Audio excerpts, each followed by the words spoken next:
The Disney Cruise Line is quickly becoming one of my favorite ways to experience the magic. Now, I don't want to take away from Walt Disney World, but the Disney Cruise Line is magical in its own way, and I have no doubt that there will be more cruises for me in the future. After our most recent adventure, I wanted to share a super secret special list of tips and tricks that a lot of people really don't know when it comes to the Disney Cruise Line. Let's jump right in. Disney Cruise Line uses rotational dining for dinner, meaning that you're assigned a certain restaurant every single night, and you go to that restaurant if you choose to, but you don't have to. A lot of guests don't know that there are special signature service restaurants that are for adults only. Depending on your ship, you may have one or two. All of the ships have Palo, and the newer ships have the restaurant Remy. But that's not the secret. Oh no, a lot of guests already know about the signature service dining.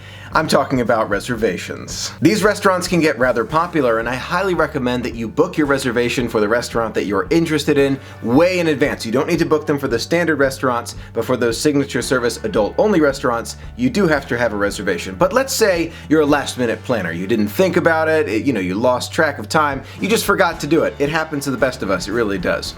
If by chance you can get to the Disney Cruise Line terminal early on that first day and be one of the first groups into the ship, and you go directly to the check-in desk for that restaurant, it's very likely that you're still going to be able to get a table, but they only hold a few reservations for those last-minute guests. So if you're interested in doing this, get there very early, go immediately to that check-in desk, and cross your fingers. I can't guarantee that they're going to have a reservation available to you, but it's worth a shot if you really do want to try it and forgot to book it in advance. But if you can book it in advance, that's the way to go. Now let's say you're interested in more of a relaxing, private Disney cruise where you have your own private veranda and you just want to stay in the stateroom. I do recommend you go out of the stateroom and enjoy the Disney cruise, but let's say you want to stay inside for big parts of the day, and that is totally fine. Believe it or not, the Disney Cruise Line room service is 24 hours, and it's included with the price of your cruise. I did say that right, there is no additional fee, although I do recommend tipping those cast members who bring you the food. They really do live on those tips, so it really does help them. If you want alcohol, they can bring that to you as well for an additional fee. You can get gourmet meals, milk and cookies for dinner, and don't forget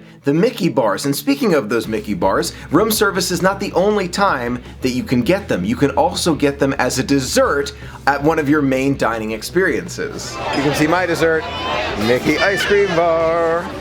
On our most recent cruise, there was one night where I really just felt like having a Mickey ice cream bar. You know that feeling where you gotta have one, you're just feeling it? That was one of the nights that I was there, and they got it for me right away. It was delicious. One Disney Cruise Line secret that I recently learned about was the pop-up dance parties that happen in the lobby atrium throughout the day. On our last Disney Cruise Line adventure, I walked by the lobby atrium and I saw a handful of characters dancing the day away with some guests, and I was thinking to myself, that is so great. So I went over to a cast member and I asked them what's going on here, and they told me it's one of the pop-up dance parties. No one knows when it's gonna happen. It's just this unscheduled event, and you can come by and enjoy dancing with your favorite characters. It's a lot of fun, but I have a feeling it's only for those days at sea. If you're usually a Disney World traveler and while you're on a Disney cruise you're missing some of those tastes of the most magical place on Earth, you can get your very own Dole Whip on board. This is a relatively new addition to Disney Cruise Line. It's a little bit of an extra fee, but for Dole Whip, absolutely worth it. Let me just say, the food on the Disney Cruise Lines, especially for dinner, is truly amazing. I mean amazing. The service is incredible. What they do there with the entertainment and everything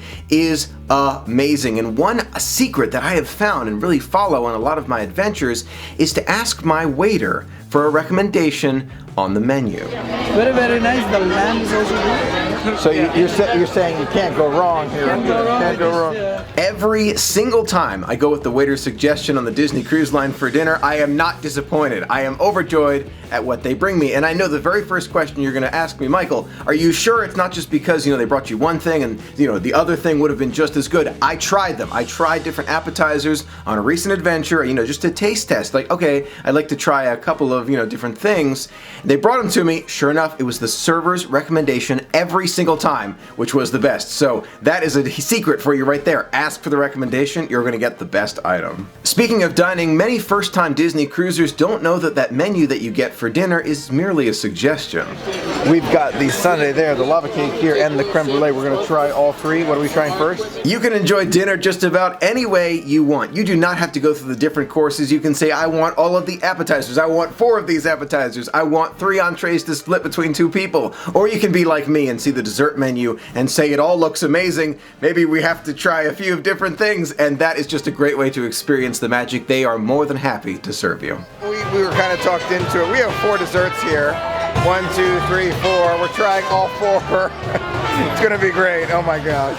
There are so many outstanding character meet and greets on the Disney Cruise Line and on their private island Castaway Cay. Some of them are pretty standard, like Mickey and Minnie and the Fab Five, but you also have some pretty rare and unique characters like Captain Jack Sparrow, or even meeting Captain Jack on Castaway Cay right there on the sand. That's pretty cool. But a big secret about the Disney Cruise Line character meet and greets that you may not know is, besides the standard characters that you can see on the personal navigator, they also have special characters that are wandering the halls. Maybe you can meet Belle along the way, or something very cool that I'm hoping to see on a future adventure, and that's sleepwalking Goofy. I mean, that would be so cool to see him walking around all in pajamas, like I don't know where I'm going, I'm sleeping everywhere. That looks amazing. I can't wait to see him on a future adventure, so it goes to show they're full of surprises. Now, speaking of those character meet and greets, you can meet Anna, Elsa, the Disney princesses, and several other Disney favorites on the Disney Cruise Line, and that's included with the price of your cruise. But some guests don't know that you have to book a ticket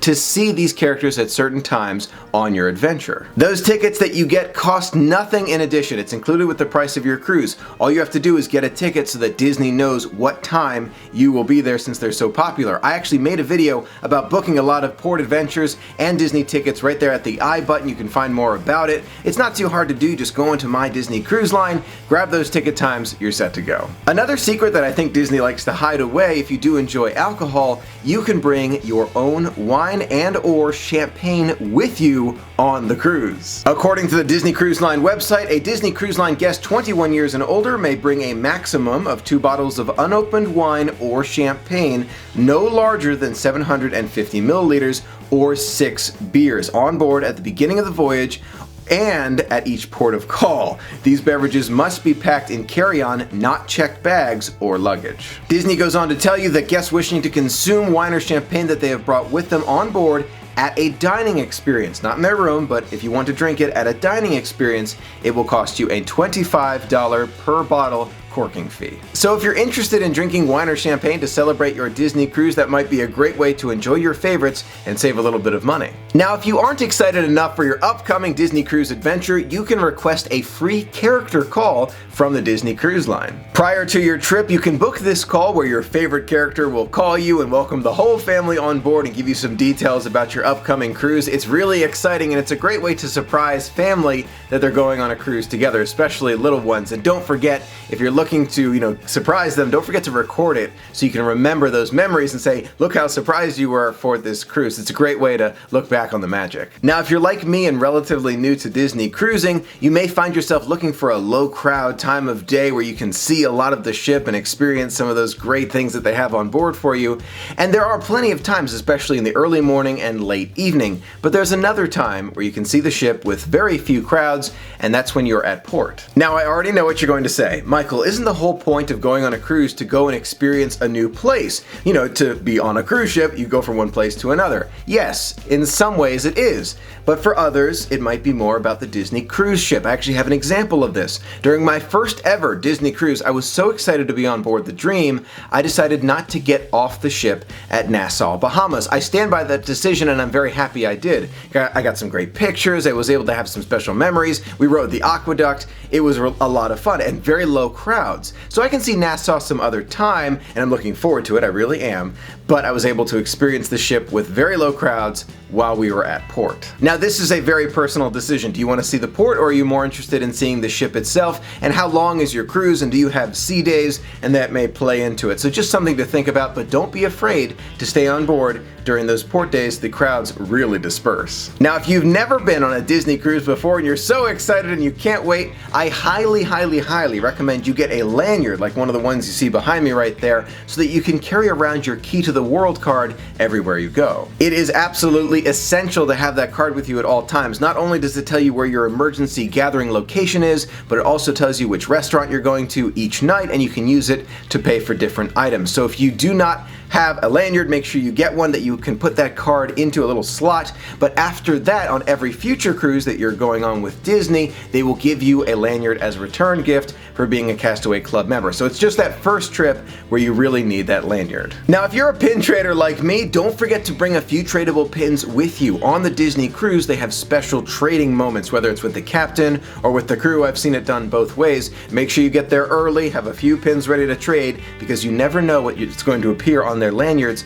I found some amazing pins when I was trading on my last cruise. It's amazing. On our most recent Disney cruise, which was a 7-night Eastern Caribbean adventure with my brother, it was so much fun. But when we first booked it, we were looking at the different, options that we had available to us, and we were looking at dining, and we saw that we were repeating the same dining over and over again. So we'd go to one restaurant 3 times and the other 2 restaurants 2 times during our adventure. And we were thinking to ourselves, we're going to get bored of it. We don't want the same food every night. Maybe we'll go to the counter service. We're not so sure, but we probably won't repeat it every night. Wow, I could not have been more wrong in that assumption. Disney thinking ahead. Once again, we went to the same restaurant more than once. We actually did it every single night. A brand new menu, brand new food. It was delicious every single time. It never felt like it was getting repetitive. That's what the fear that we had, like, oh, it was going to get repetitive. Not at all. Animator's Palette, especially that second night where you get to draw and be your own animator, it was so cool. So make sure you go to all of those dinner